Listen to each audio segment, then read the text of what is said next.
Hey folks, welcome to Seawaywhiskywire. Tonight on the bar, we've got the Craigellachie 13-year-old single malt Scotch whiskey. Stay tuned.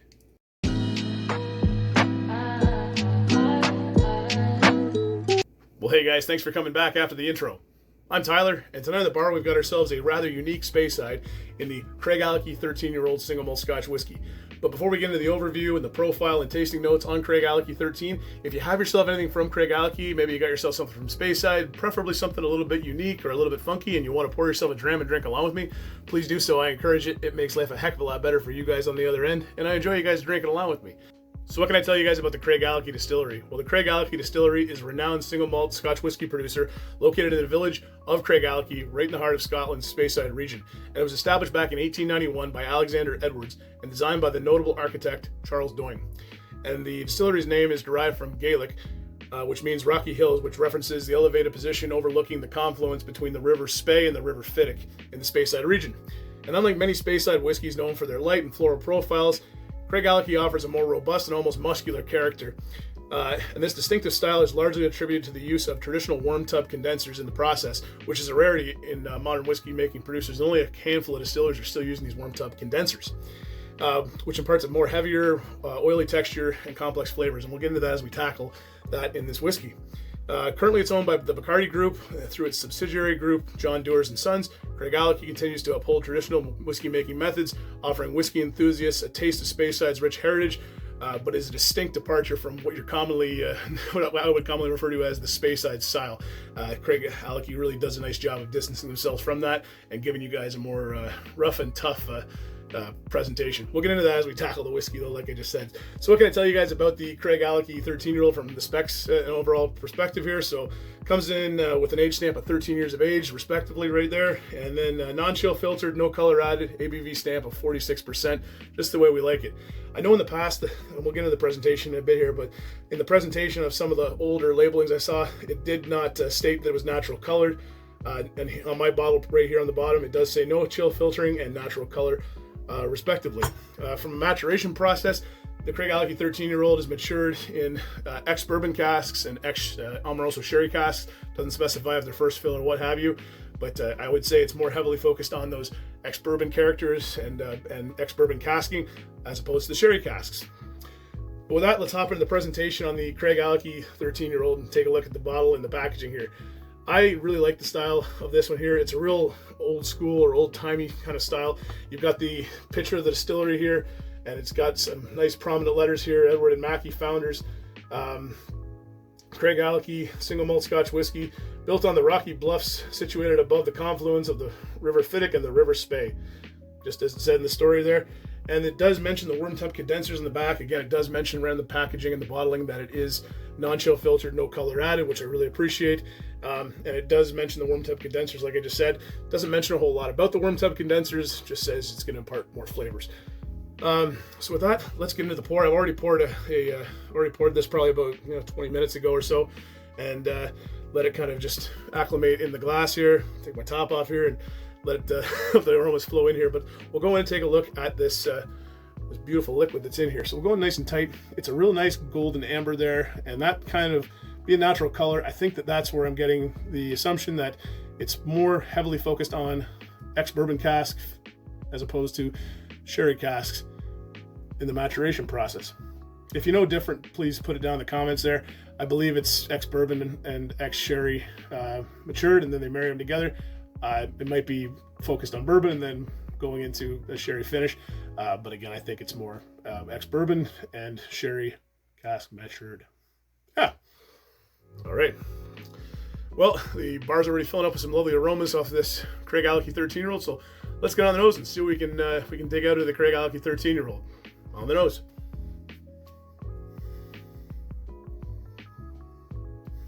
Yeah, she's definitely not like any other Speyside. It's definitely got some rough edges there. There is a bit of an alcohol prickle on the nose there, even at 46%. Some sulfury notes as well. Yeah, it's kind of like a sulfury, salty kind of note. Behind that, though, I'm getting some lovely lemons, some citrus, lemon limes. There's some apple in there, green apples. Some light honey. I get some pineapple in there too behind it. There's like a tart or some kind of acidic note to it there, and that's probably the sulfur notes kind of mixing in with that citrus. And then at the back, there's kind of like some herbaceous notes, almost like a dill, like something I would attribute to like a rye whiskey or something, as a herbal note. Yeah, it's definitely not like your most. This is definitely not your run-of-the-mill, everyday Speyside. You know, like I said at the start of the video, this one is very unique. It's a very unique distillate, and I think this is a good indicator of kind of what we have to come from. And it's a good highlighter of the distillate for sure in Craigellachie. But yeah, let's get on to the palate and see what we can pull out for some notes on the Craigellachie 13. Very, well respected in the whiskey community there from enthusiasts and whatnot. But yeah, it's definitely going to toss you around a little bit. So, Sláinte to your health, and let's dive into it.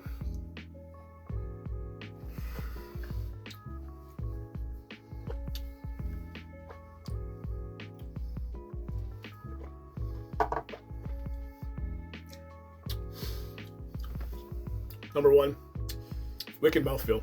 Very oily, very thick, creamy mouth coating. There is some rough edges to it there. This is a little abrasive.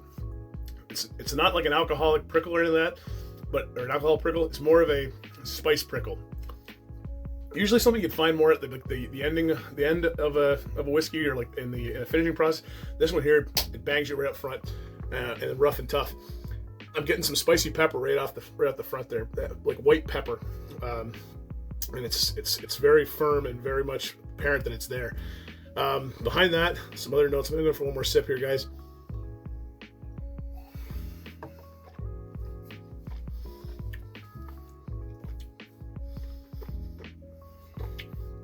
Again, wicked mouthfeel on this one. Apples behind the pepper. Then I'm getting some caramel notes in there as well. Some creme brulee, really that burnt piece on top of the creme brulee there, the burnt sugars is really apparent there. It's got that kind of creamy texture to it. I'm getting that pineapple as well. Some lemon. The dill and that herbaceous note are still there. The green apples are still there. And at the end, it's very interesting. And maybe this is kind of the sulfur piece kind of sinking through.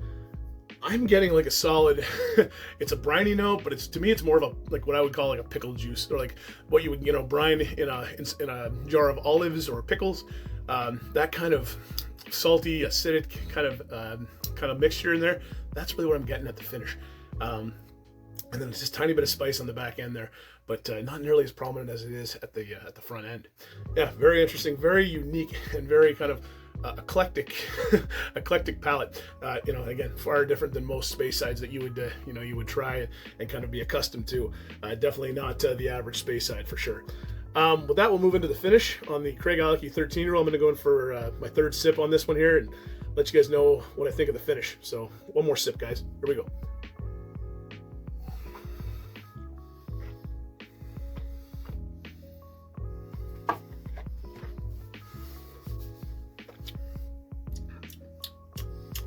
Okay, solid medium finish on this. Medium to long almost. Spicy at the start, fruity in the center, and then this kind of interesting eclectic note at the back there where it's really kind of this briny, salty, saline, pickle juice, brine kind of thing going on with a little bit of spice at the end there. It's a very divisive finish. Is it clean? No, it's a little bit industrial, a little bit rough and tough, a little bit eclectic. Again, I'm going to say it. I think that's the best way to explain it. It's kind of all over the place. This is definitely a whiskey that took me a lot of time to kind of figure out and kind of really get around to it. And I mean, I've been working my way through it, not as quickly as some other bottles, but I have been working my way through it. I can tell you that I would. The neck pour was extremely abrasive. It took a lot for me to get through it. It was almost I wouldn't say undrinkable, but it was very, very abrasive and divisive and aggressive.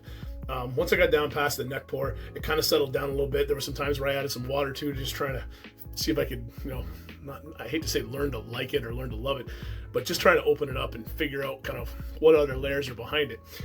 Once I got past kind of where it says Craigellachie Speyside here, this is where it kind of opened up for me. And this took probably about maybe 2.5, 3 weeks to get that far down there. Once I got past there, it really opened up, and I get all these flavor notes that I'm mentioning here. Again, this is not something that is for the faint of heart. This is not something that is for the beginner. This is something that's for the enthusiast, somebody who wants something new. If you've tried Speysides before and you want to try and venture down a different path, I think this is a great way to go. There's no peat in this or anything like that, but it does have that really interesting character to it. It's rough and tough. It's a little edgy. It's got those rough edges. It's got the alcohol burn on the nose still. At 13 years of age, the age stamp is very good. And I'm kind of long-winded in my finish here. Usually I kind of wrap this up in the value piece. You know what, let's move into the value, and I'll kind of keep the conversation going, and then we'll finish up. So value-wise, this is a real budget dram right here. It's a real budget banger in my opinion. I can get this in Ontario for under $80. About 79, 78 bucks. Sometimes it goes on sale too if you're lucky enough to find it. Great value at that price. Again, not for everyone. Took me a while to get into it and know this whiskey, but now that I've known it, I really enjoy it. It's one that I'll go back to again. Would I replace it on the shelf? I'm not really sure if I would. I definitely want to try the next age stamp, which I believe is the 15-year-old or 18-year-old or 17-year-old. They kind of go, I think it's 17. I'll put the correction down here. They've got some weird ages in this one. But I think the 17 was the whiskey of the year for a couple of YouTubers out there, so I'd love to find that, and I actually missed it. I was on a bargain there for quite some time, and I think it's all kind of eaten up now. But anyways, definitely a scrappy dram, one that's really, it's not your typical Speyside. Is it an easy sipper? No. Is it complex? It's complex enough. Is it got a lot going on for it? Yes. Is it got a lot of character? Yes. Has it got a lot of things that you would find in any other Speyside? No. I think this is kind of more, this Craigellachie is kind of a breed of its own. Very divisive again, and but yeah, it's something unique and something different. So if you're kind of tired of the regular, Speysides, caramel, honey, apples, pears, yada yada yada, and you want to get into something a little bit different, a little bit more rough and tough, and you don't like peat, this is definitely someplace you want to go. Traditional making methods, and again, natural presentation on this one too, for the folks over at Craigellachie. So yeah. And at $80 or under $80 Canadian in Ontario, where we have ridiculous taxes on all of our liquor, I think that's a great price point for it. And at that point, you're not going to break the bank. So if you go pick it up and don't enjoy it, you're not going to be able to a whole lot. Would I recommend it? Again, not for the faint of heart, not for the beginners. This is for the enthusiast. This is for someone who wants to explore and carry on in their whiskey journey. So yeah, I'll leave you guys with that. That's my review of the Craigellachie 13-year-old single malt Scotch whiskey from the Craigellachie distillery, located in the heart of Speyside on the confluence between the River Spey and the River Fittick. And if you like what we're doing here at Seaway Whiskey Wire, you guys know that drill already. Like and subscribe down below. And hey, don't forget to check me out on Instagram at Seaway Whiskey Wire for more content. And if you guys are still hanging around this long in the video watching me go through this lovely Craigellachie 13-year-old, thank you very much. Really appreciate it. Love coming down to the basement and doing a film here and going through some lovely whiskey and sharing my thoughts and opinions with you guys. I really, really do enjoy it and really, really hope you do as well. All right, guys, I'm going to finish up my dram of Craigellachie 13-year-old, and then, as usual, I'm going to get to doing some editing. So all the best, guys. Take care, and I'll see you around. Bye for now.